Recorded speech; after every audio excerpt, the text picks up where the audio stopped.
Hello दोस्तों, स्वागत है आपका बिहार न्यूज में। दोस्तों मैं हूं फिरदौस गनी और आप देख रहे हैं केडीबी लाइव। दोस्तों आज की बिहार की टॉप न्यूज लेकर आए हैं आपके लिए। तो चलिए दोस्तों स्टार्ट करते हैं आज का न्यूज। बिहार से खुलेगा देश में डिजिटल इलेक्शन का रास्ता। जी हां, आगामी बिहार विधानसभा चुनाव में सीएम नीतीश कुमार रिकॉर्ड चौथे कार्यकाल के लिए मैदान में होंगे।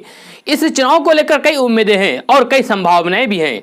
हालांकि इस महामारी के कारण इस बार चुनावी रैलियों पर असर पड़ना लाजिमी है। चुनाव के दौरान लोगों से लोगों का संपर्क अब सबसे बड़ा खलनायक बन गया है। चुनाव आयोग ने स्पष्ट कर दिया है कि फिलहाल आगामी चुनाव को स्थगित करने की उनकी कोई भी योजना नहीं है। महामारी काल में टेक्नोलॉजी की एक बड़ी भूमिका पर जोर दिया जा रहा है। साफ है कि नेता इस बार जनसभा की बजाय डिजिटल प्लेटफॉर्म पर रैलियां करेगी। सिर्फ मतदाता जागरूकता और मतदान प्रक्रिया में ही नहीं बल्कि पहली बार चुनाव अभियान प्रमुख रूप से डिजिटल रूप में होंगे। महामारी के कारण इस बार अंतर्राष्ट्रीय योग दिवस के मौके पर पटना समेत पूरे बिहार में कहीं पर भी कोई बड़ा आयोजन नहीं किया गया। लोगों ने अपने घरों में रहकर ही योग किया। वहीं पटना के कई पार्कों में नियमित योग करने वाले लोग ही पहुंचे। कई संस्थानों ने ऑनलाइन योग का अभ्यास कराया और योग के महत्व पर चर्चा की। कई स्कूलों और कॉलेजों में भी योग दिवस के मौके पर ऑनलाइन कार्यक्रम का आयोजन हुआ है।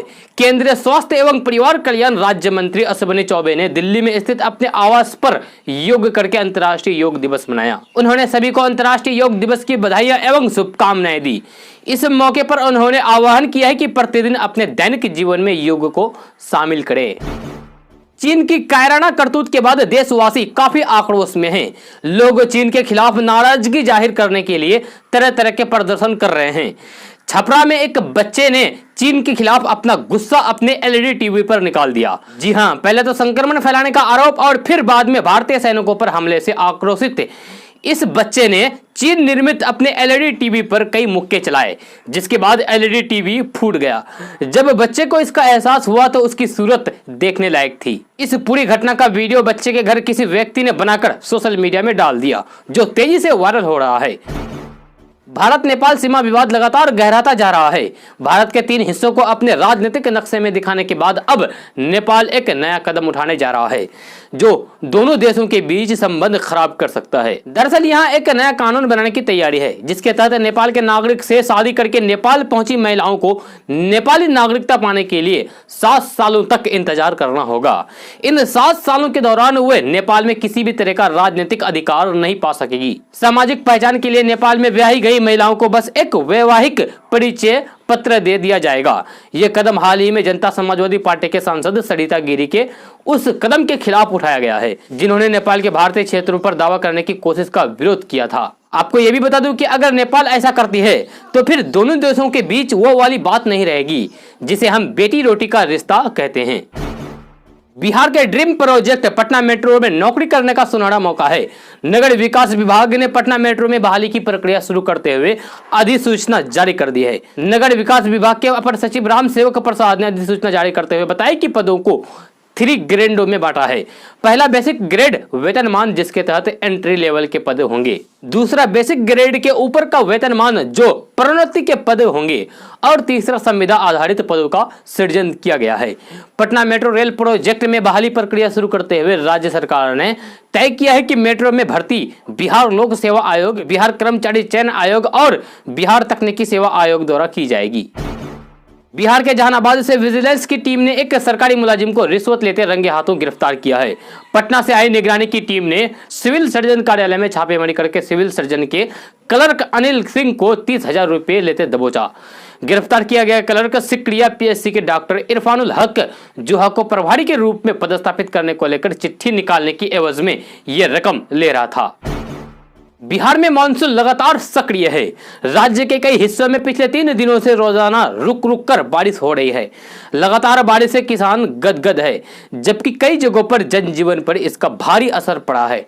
मौसम विज्ञान केंद्र ने अगले 48 घंटों में राज्य के कई हिस्सों में बारिश और वज्रपात का अलर्ट जारी किया है। विशेषकर राज्य के उत्तर पूर्वी और उत्तर मध्य हिस्सों में 1-2 जगह पर भारी बारिश की स्थिति बन सकती है। इधर राज्य में पिछले 24 घंटे में अररिया में सबसे ज्यादा बारिश हुई है। यह 24 घंटे में 90 मिलीमीटर बारिश रिकॉर्ड की गई है।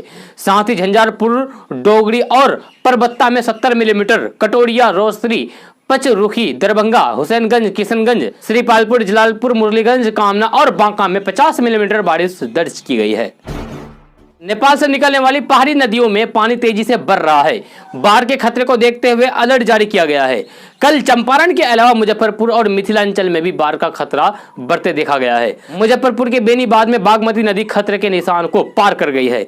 यहां नदी का लाल निशान से 19 सेंटीमीटर ऊपर बह रही है। गाय घाट में बागमती ने दर्जन भर गाँव में कटाव तेज कर दिया है। मुजफ्फरपुर में बुरी गंडक सिकंदरपुर में खतरे के निशान से नीचे बह रही है, लेकिन जलस्तर में 22 सेंटीमीटर की बढ़ोतरी दर्ज की गई है। बिहार में रविवार को यानी कि कल 16 जिलों में 99 संक्रमित मिले हैं। इसके साथ ही संक्रमितों की संख्या बिहार में बढ़कर 7602 यानी कि 7602 हो गई है। बांका में 9, भागलपुर में 9, भोजपुर में 2, दरभंगा में 32, जहानाबाद में 1, किशनगंज में 3, मधेपुरा में 2, मुंगेर में 2, नालंदा में 1, नवादा में 3, पटना में 5, रोहतास में 5, समस्तीपुर में 18, सिवान में 4, वैशाली में 1, पश्चिमी चंपारण में 2 नए संक्रमितों की पहचान की गई है। स्वास्थ्य विभाग के मुताबिक 24 घंटे में 269 संक्रमित मरीज ठीक हुए हैं। उन्हें अस्पताल से डॉक्टरों ने छुट्टी दे दी है।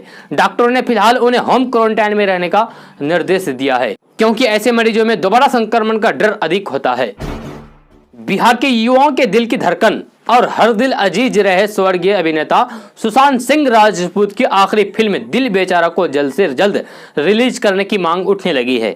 यह फिल्म बिहार के सभी बड़े पर्दे पर रिलीज किया जाए और बिहार सरकार इस फिल्म को टैक्स फ्री करे, ये मांग है बिहार के सत्ता में शामिल लोक जनशक्ति पार्टी की। लोक जनशक्ति पार्टी यानी कि लोजपा के नेताओं ने पटना में सुशांत सिंह राजपूत की याद में सच्ची श्रद्धांजलि नाम से एक पोस्टर लगाया है, जिसमें नेताओं ने अपनी इस मांग को प्रमुखता के साथ उठाया है। पूर्व एमएलसी और लोजपा के प्रदेश उपाध्यक्ष हुलास पांडे ने मुख्यमंत्री नीतीश कुमार से मांग की है कि वे इस मसले में पार्टी की मांग पर गंभीरता से विचार करें। लोजपा नेता ने कहा है कि सरकार लाखों युवाओं की दिल की धड़कन सुशांत सिंह राजपूत को लेकर पार्टी की यह मांग रख लेती है, तो इससे लाखों युवाओं के दिल की धड़कन रहे स्वर्गीय सुशांत सिंह राजपूत के प्रति न केवल सच्ची श्रद्धांजलि होगी, बल्कि इससे उनके चाहने वाले को भी सरकार के इस कदम से प्रसन्नता हासिल होगी। अपने घर की छत पर सोलर पावर प्लांट लगाकर आप पर्यावरण संरक्षण के साथ ही पैसों की बचत कर सकते हैं। 5 साल में प्लांट लगाने में आया खर्च पैसा वापस हो जाएगा। जी हां, साथ ही 25 सालों तक आप सोलर पावर प्लांट में बिजली का मुफ्त में इस्तेमाल कर सकते हैं। केंद्र सरकार ने बिहार को 500 किलोवाट लोड की योजना स्वीकृति की है। प्लांट ग्रिड से जुड़ा रहेगा। 3 किलोवाट लोड तक सोलर प्लांट लगाने पर 65 तथा 4 से 10 किलोवाट लोड तक प्लांट पर 45% अनुदान मिलेगा। बिहार में 113 लोग इस योजना का लाभ पहले से ही उठा रहे हैं। अगर आप भी इस योजना का लाभ उठाना चाहते हैं तो जल्द से जल्द सोलर पावर प्लांट लगाइए। बिहार में परिवहन विभाग में बड़े पैमाने पर तबादला किया गया है। परिवहन विभाग ने 9 मोटरयान निरीक्षकों को स्थानांतरित करते हुए नए जिलों में पदस्थापित किया है। वहीं 4 मोटरयान निरीक्षकों को अतिरिक्त प्रभार दिया है। पटना के एमवीआई संजय कुमार अस्क को खगड़िया भेजा गया है। संतोष कुमार को सहरसा से छपरा, विनोद कुमार को छपरा से भोजपुर जिला में पदस्थापित किया गया है। वहीं कुमार विवेक को गोपालगंज से पटना में भेजा गया है। राकेश रंजन को समस्तीपुर से गोपालगंज, रंजित कुमार को कैमूर से मुजफ्फरपुर, कौशल किशोर त्रिपाठी को जहानाबाद से गया, विनोद कुमार को भोजपुर से समस्तीपुर में पदस्थापित किया गया है। बॉलीवुड के मशहूर एक्टर सुशांत सिंह राजपूत के अचानक चले जाने से सभी को हैरान कर दिया है। एक्टर ने 34 साल की उम्र में ही दुनिया को अलविदा कह दिया। उनके जाने का गम फिल्म जगत से लेकर राजनीतिक गलियारों तक में है। कई नेता सुशांत सिंह के जाने पर शोक जता चुके हैं। हाल ही में केंद्रीय मंत्री रविशंकर प्रसाद, भोजपुरी फिल्म के सुपरस्टार खेसारी लाल यादव सुशांत सिंह के घर पहुंचे थे। अब बिहार के उप मुख्यमंत्री सुशील कुमार मोदी भी सुशांत सिंह राजपूत के परिजनों से मुलाकात की है। सुशील कुमार मोदी एक्टर के पटना में स्थित उनके घर पहुंचे थे। मुलाकात के बाद उप मुख्यमंत्री सुशील कुमार मोदी ने सोशल मीडिया पर 2 तस्वीरें शेयर की है। सुशील कुमार मोदी ने ट्वीट करके लिखा है कि दिवंगत फिल्म एक्टर स्वर्गीय सुशांत सिंह राजपूत के परिजनों से मिलकर संतावनाएं दी है। दुनिया भर में संक्रमण के प्रकोप के बीच 6वां अंतर्राष्ट्रीय योग दिवस मनाया गया है। यह पहली बार है जब दुनिया भर में कोई सार्वजनिक कार्यक्रम नहीं हुए और लोग घरों में बैठकर योग कर रहे हैं। इस दौरान पतंजलि में बाबा रामदेव ने मुस्लिम धर्म के लोगों को योग सिखाया है। वहीं पीएम मोदी ने कहा है कि योग एक स्वस्थ ग्रह के लिए हमारी खोज को बढ़ावा देता है। यह एकता के लिए एक शक्ति के रूप में उभरा है और मानवता के बंधनों को गहरा करता है। यह भेदभाव नहीं करता है। यह जाति, रंग, लिंग, विश्वास और वंश से परे हैं। विश्व आज संक्रमण के कारण योग की आवश्यकता को और अधिक महसूस कर रहा है। यदि हमारी प्रतिरक्षा मजबूत है तो यह बीमारी से लड़ने में मदद करता है। उन्होंने कहा कि योग अभ्यास हमारी इम्यूनिटी को बढ़ावा देता है और मेटाबॉलिज्म को सुधार करता है। भारतीय स्टेट बैंक में अब बचत खाता खुलवाना बहुत ही आसान हो गया है। इसके लिए बैंक जाकर खाता खुलवाने का फॉर्म भरने की कोई जरूरत नहीं है। इसके लिए घर बैठे अपने आप मोबाइल या फिर कंप्यूटर से 4 से 5 मिनट में काम किया जा सकता है। आपको बता दें कि भारतीय स्टेट बैंक ने इंस्टा सेविंग बैंक अकाउंट की हाल ही में शुरुआत की है। यह Aadhaar card based instant digital service account होगा, जिसमें मिनिमम बैलेंस रखने की कोई भी जरूरत नहीं होगी और यह 7 दिन और 24 घंटे सुविधा देगा। इसके लिए आपको बैंक के इंटीग्रेटेड बैंक और लाइफ स्टाइल प्लेटफॉर्म या यूनो का सहारा लेना पड़ेगा। बिहार में राजनीतिक दलों के बीच विधानसभा चुनावों से पहले सियासत अपने चरम पर है। एक तरफ जहां कई राजनीतिक गठबंधन पार्टी अपने कार्यक्रम तय कर रही है, तो वहीं दूसरी तरफ महागठबंधन के भीतर घमासान मचा हुआ है।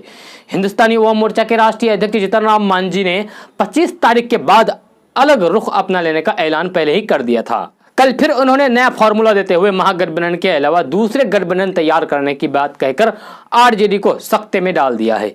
मांझी ने ऐलान करते हुए कहा कि 25 जून तक अगर आरजेडी समन्वय समिति बनाने की बात पर सहमत नहीं होती है तो उस दिन आरजेडी के ही एक अलग गठबंधन तैयार होगा। आपको बता दें कि जीतन राम मांझी ने नए गठबंधन की बात करते हुए बताया कि वे 2019 से समन्वय समिति बनाने की मांग कर रहे हैं। बिहार विधानसभा चुनाव से पहले बिहार की कई अहम सड़कों पर काम शुरू हो जाएगा। लगभग 300 किलोमीटर से अधिक लंबाई की सड़कों का निर्माण कार्य करने के लिए भारतीय राष्ट्रीय राजमार्ग प्राधिकरण ने मिशन 100 के तहत काम शुरू कर दिया है। इन सड़कों का टेंडर जारी हो चुका है। एनएचएआई की कोशिश है कि चुनाव से पहले टेंडर का निपटारा हो जाए ताकि सड़कों के निर्माण का काम शुरू हो सके। किशनगंज जिला के बहादुरगंज थाना पुलिस ने पेट्रोलिंग का नया आइडिया लॉन्च किया है। पेट्रोलिंग का आइडिया अब बदल दिया गया है। किशनगंज जिले के क्षेत्र में पुलिस वालों के दिन रात जिप्सी पर बैठकर गश्त के बजाय मोहल्ला मीटिंग शुरू होगी, जिसे पुलिस पब्लिक गली गली नाम दिया है। एचएसओ सुमन कुमार सिंह के मुताबिक नाइट पेट्रोलिंग के दौरान अब प्रमुख जगहों पर इस तरह की बैठकें होगी। उनके मुताबिक आम लोगों को सहयोग से लॉ एंड ऑर्डर को पुख्ता किया जाएगा, जिससे छिटपुट अपराध की घटनाओं पर पूरी तरीके से नियंत्रण पाया जा सकेगा। किशनगंज में क्राइम का ग्राफ सबसे न्यूनतम स्तर पर है। इस लिहाज से राज्य में सबसे आदर्श जिलों में किशनगंज जिला की भी गिनती होती है। बिहार की राजधानी पटना फिर डूब गया है। इस बार पहले ही बारिश में शहर का हर कोना जलमग्न नजर आया और पानी राजधानी के सबसे व्यवस्थित इलाके में घुसकर राजभवन के दरवाजे तक पहुंच गया। शहर वासियों को एक बार फिर से पिछले साल के वो दिन भी याद आ गए हैं जब तेज बारिश की वजह से 3/4 पटना हफ्तों भीषण किस्म के जल जमाव का शिकार हुआ था और लोगों को कई दिनों तक क्रेन से बचाना पड़ा था। खुद राज्य के उप मुख्यमंत्री सुशील कुमार मोदी भी उनके घर रेस्क्यू किया गया था। जांच आयोग ने कुछ मझोले अधिकारियों और छोटे कर्मियों पर सारा दोष डाल दिया है। सरकार ने उन पर कार्रवाई भी तेज कर दी है। बिहार के गोपालगंज के रहने वाले आजाद अंसारी को सऊदी अरब में बंधक बना लिया गया है। खास बात यह है कि बीते दिसंबर महीने से अंसारी को बंधक बनाकर रखा गया है। अब बंधक बने युवक के परिजनों ने गोपालगंज के डीएम अरशद अजीज को आवेदन देकर वतन वापसी की गुहार लगाई है। पीड़ित परिजनों के मुताबिक उनके बेटे के साथ गोपालगंज के 9 और कामगारों को कंपनी ने बंधक बना लिया है। आरोप है कि वतन वापस लौटने के लिए कंपनी पैसे और वीजा भी उपलब्ध नहीं करा रही है। सीएसबीसी ने कल Bihar police constable admit card 2020 जारी कर दिया है। आवेदन करने वाले अभ्यर्थी बिहार पुलिस की आधिकारिक वेबसाइट csbc.bis.nic.in पर जाकर अपना एडमिट कार्ड डाउनलोड कर सकते हैं। आपको बता दें कि फिजिकल टेस्ट 15 जुलाई को आयोजित होने वाला है। भर्ती के लिए आयोजन लिखित परीक्षा का परिणाम 8 जून 2020 को जारी किया गया था। लिखित परीक्षा 12 जनवरी और 8 मार्च 2020 को आयोजित की गई थी। वैशाली के पूर्व सांसद और पूर्व केंद्रीय मंत्री रघुवर प्रसाद सिंह के संक्रमण जांच रिपोर्ट पॉजिटिव आने के बाद उनके संपर्क में आने वाले को ट्रेस करना शुरू कर दिया गया है। इस बारे में उनसे पूरी जानकारी लेकर वैशाली के डीएम ने मुजफ्फरपुर और पटना जिला प्रशासन को अलर्ट कर दिया है। वैशाली के डीएम की रिपोर्ट के अनुसार पूर्व सांसद पिछले 3 माह से महनार प्रखंड स्थित अपने पैतृक गांव में ही रह रहे थे। देश के दूसरे राज्य या फिर विदेश नहीं गए हैं। 3 माह से उन्हें खांसी की शिकायत थी। बीते 4 जून को पटना में प्रेस कॉन्फ्रेंस की थी। 10 जून को मुजफ्फरपुर में अपने निवास स्थान पर 7 दिनों के लिए रुके। 17 जून को उनमें पॉजिटिव की रिपोर्ट आ गई। दोस्तों आज का न्यूज़ बस यहीं तक। कैसा लगा अपने को आज का न्यूज़ जरूर अपना सुझाव दीजिएगा नीचे कमेंट बॉक्स में कमेंट करके। अगर आप नए आए इस चैनल पर तो चैनल को सब्सक्राइब करके बेल आइकन को भी प्रेस कर दीजिए और साथ में वीडियो को लाइक कीजिए, अपने दोस्तों के साथ शेयर भी कीजिए। तो चलिए दोस्तों फिर मिलते हैं अगली वीडियो में।